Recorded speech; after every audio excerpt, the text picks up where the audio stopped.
miles from my house in a small little wildlife management area called Crawford-Pigeon Wildlife Management Area.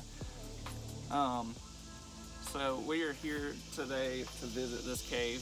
This is a Pettyjohns Cave. It's a very known cave for this area. The cave is known as a karst cave, which means that it's mostly made up of limestone, which was developed in a Devonian period, roughly around like maybe 419 million years ago. So it's a very cool geologic area. This area was once underwater. The reason why it's made of limestone, and then just over the years, continental drift has pushed this area and has allowed for uplift to happen, which has created this whole mountain chain for the foothills of the Appalachians, which is just filled with caves.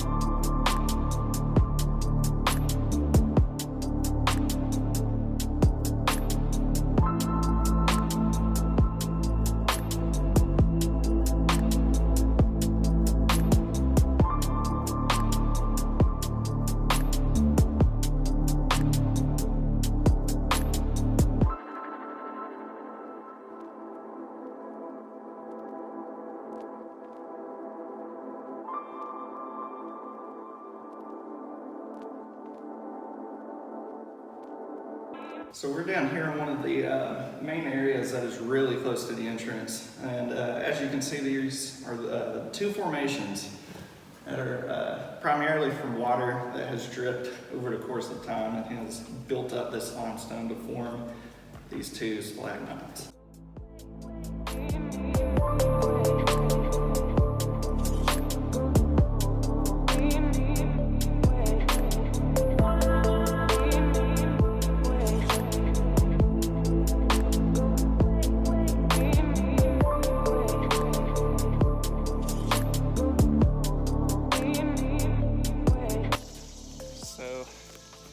Right now I'm trying to look for a cave called Screech Owl. I think I've walked up on it, not sure, but could be. I did find it. So give you guys a good look at it here in a moment.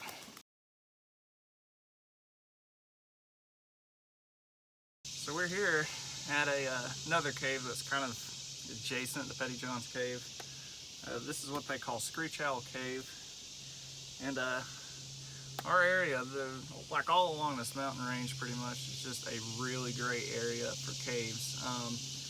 Whenever ocean water receded and we had uplift, it created little pockets and valleys that water continuously came down in and eroded, and due to the acidity level of it, we get smaller karst caves like this that are pretty much just longitudinal. They run one direction, don't branch out. These make for really great, just awesome caves.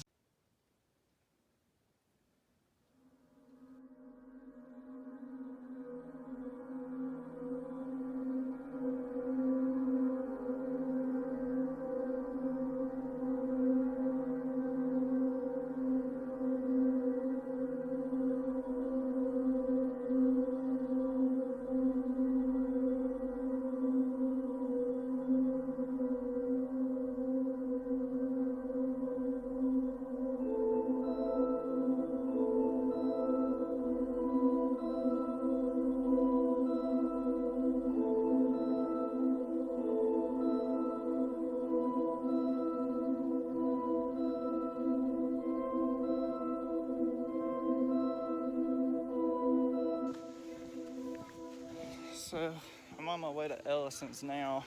This particular spot, for safety reasons, everything like that, I'm not going to disclose any locations, not even remotely make it obvious of where I'm at. Just a little bit of background of this. Whenever most of the operations over on the other end of Crawford-Pigeon Mountain Wildlife Management Area were going on, they decided to head on this other end of the mountain. Now what we were on is actually the Pigeon Mountain. The crazy part about it is that there were two individual explorers that went in this cave as a group. I happened to look down this hole but couldn't see the bottom of it. And I swear this researcher takes a rock, drops it, expecting to hear about, 2 seconds later, a boom. And so that's not what she gets. She ends up more around the line of, ends up getting like a 7-second boom after about a couple of quick calculations, everything like that.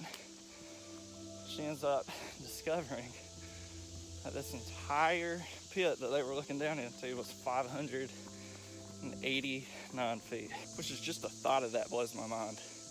It's insane to think that on this just peaceful, serene mountain, there's a 589 foot death pit in it, essentially. But I'm gonna try to show you guys what the entrance looks like without being too obvious about it. Just give a little bit of more geologic nature how this karst cave was created. So I want to take a moment to just stop here at this crossroads. We're right where a fire trail comes up for fire trucks and everything, and then we have our main trail that runs this direction. So this is the crossroads, and oftentimes this is where people do not know where to go past. I can't really go into detail about it for safety reasons, as I previously stated, but I do want to take a minute to sit here and stop and talk about geologically where we are at compared to everything else. And over about this direction, if you're looking probably around southwest, that is where Pettyjohns Cave is, and it's right along on the same mountain chain. You have a little bit of separation in between it with valleys and peaks and stuff like that. But then you get to this capstone almost. It curves off on the end and plateaus out to flat rolling hills. The cool thing about this is, where do you think everything will stack up? Naturally, everything wants to stack up in these folds and all these drainage beds. And so the good thing about that is that puts certain large caves in the perfect spot. So whenever ocean water is receding from this area, it happened to pull up, you get uplift. That uplift pretty much traps this water in this open area that is flat up on top of this ridge. And so essentially we're going to be trying to find, I know the main historic entrance.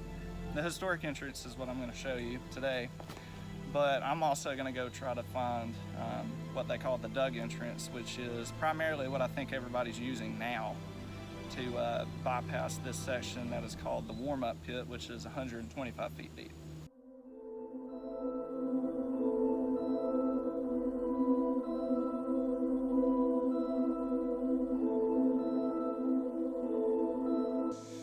So since we got a little bit of a hike on the way coming up, just wanted to take a minute to kind of explain the reason why I chose to try to start up on YouTube doing caving stuff, climbing, and then whatever the future holds, just depending on how well I do. It's just honestly second nature to me that I just want to be out here looking at everything. Close to about every weekend I'm actually able to come up, which is a good thing, since I'm in college. That whole rush, everything like that, just kind of gets a little bit hectic sometimes. But then yet again, I put myself up in a cave that's cram-packed and claustrophobic. So yeah, pretty much my enjoyment's in a weird spot. But other than the fact, I just want to try to bring this information out and just everything to people. I know particularly, I just want people to understand that this is just history. This is physical history. And I really want to emphasize on why it is so important for you to bring the proper stuff, to do everything that you can so that, you don't damage these historical artifacts.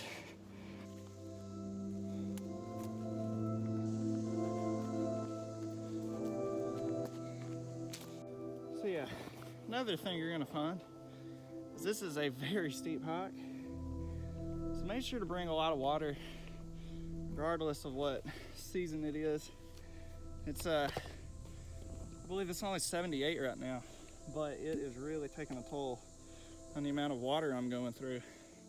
Try to make sure that you're bringing water. Just really keep an eye on how much you're drinking, how much you're taking in, because you're really working out a lot.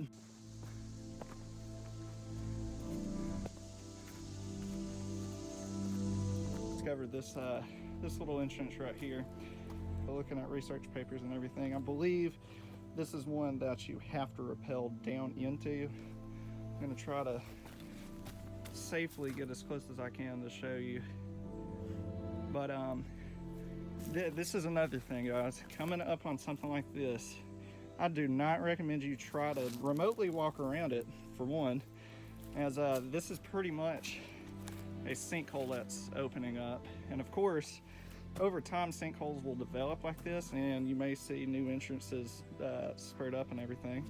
But if you do happen to come across something like this, I do not recommend ever trying to navigate this or do any technical evaluation on it, as it could be very dangerous for the least. But mostly it's unpredictable.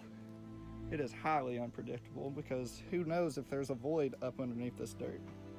But yeah, guys, I will definitely have to get back, post more information about that, because I am curious about it. I'm starting to wonder if that's maybe where it bypasses a certain section.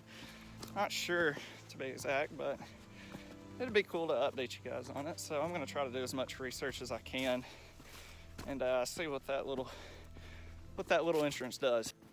All right, so here's a good example of something not to enter and always be wary of. So this is the breakdown section that is very close to Ellison's Cave's entrance. And as you can tell, it is almost vertical. So if you were inexperienced, this right here would probably lead to substantial injury and maybe entrapment if you're not able to get any help. That's why it is always a smart idea to never go alone.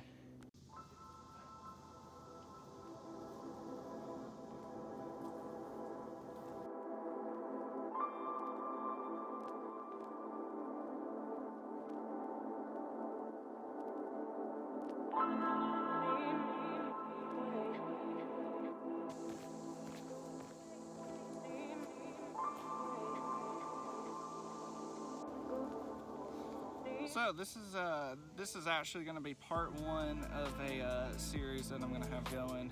I'm going to try as often as possible to get inside of some caves, film as much for you as possible. You know, go a little bit on the history of the cave, some geologic principles of it. Just really describe why Crawford-Pigeon Mountain is truly a special place for caves.